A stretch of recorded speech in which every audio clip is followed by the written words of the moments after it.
When it comes to growing tropical plants, including plumerias, some gardeners will tell you that these plants cannot be grown in temperate climates.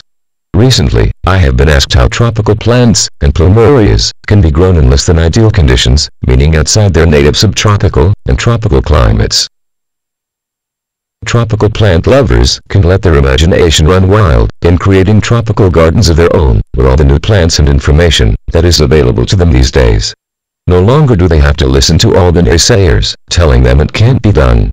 Gardeners can create a tropical garden with banana plants, heliconias, plumerias, and other beautiful exotic tropical plants.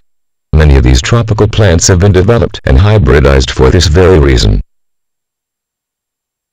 In temperate climates, gardeners have to grow their tropical plants in pots and supplement what is needed to recreate their native conditions. The tropical plant gardener in temperate climate zones has to adjust the plants and growing conditions to fit his or her local garden parameters.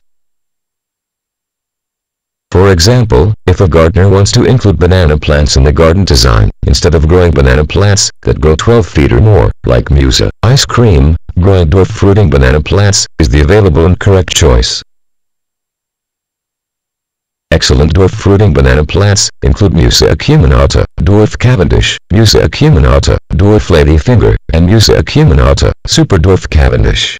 These dwarf banana plants don't take up much space and can produce fruits when provided with the correct growing conditions.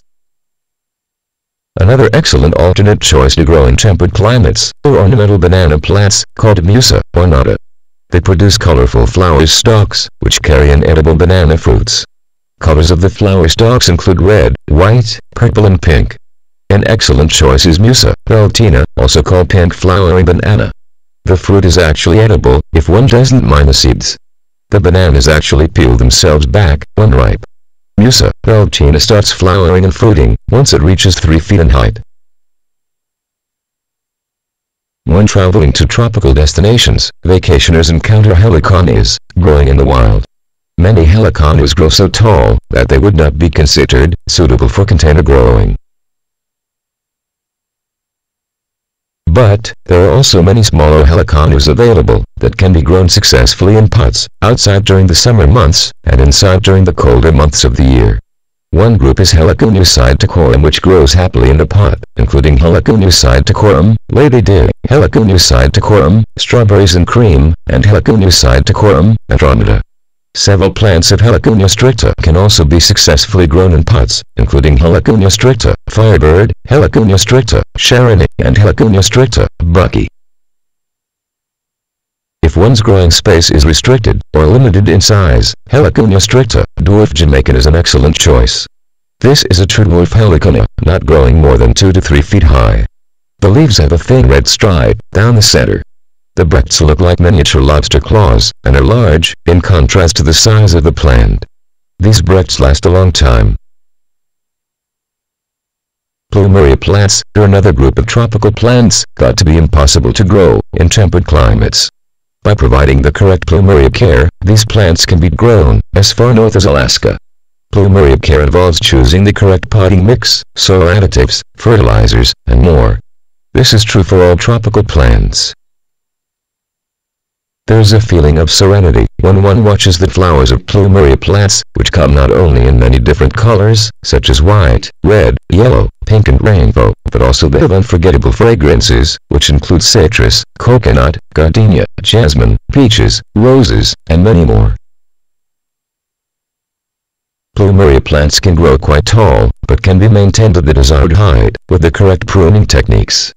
In recent years, several dwarf varieties have been introduced, including Plumeria obtusa, dwarf Singapore pink, Plumeria rubra, divine, and Plumeria rubra, mini white.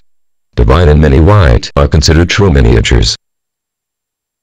Another dwarf plumeria is Plumeria obtusa, dwarf deciduous, which produces larger white flowers with a strong citrus fragrance. Plumerias over the last 15 to 20 years have gained more and more gardeners' attention worldwide. More and more international gardeners, who have experienced plumerias firsthand through their travels, or have discovered them on the internet, are including them in their tropical garden designs. Plumerias are also known and called frangipani, which is their recognizable name around the world. These are just a few examples of tropical plants which can be grown successfully with proper care in temperate climates. If you have fallen in love with tropical plants and want to create your exotic tropical garden in the temperate zone where you reside, go ahead and give it a go. New discoveries and gardening methods have opened the door for new possibilities to grow the garden closest to your heart's desire, even if the local trusted gardeners haven't kept up with all these new gardening developments. Especially if tropical plants are at the center of your gardening dreams, find a good, current tropical plant care guide and read up on the newest methods that are out there and available.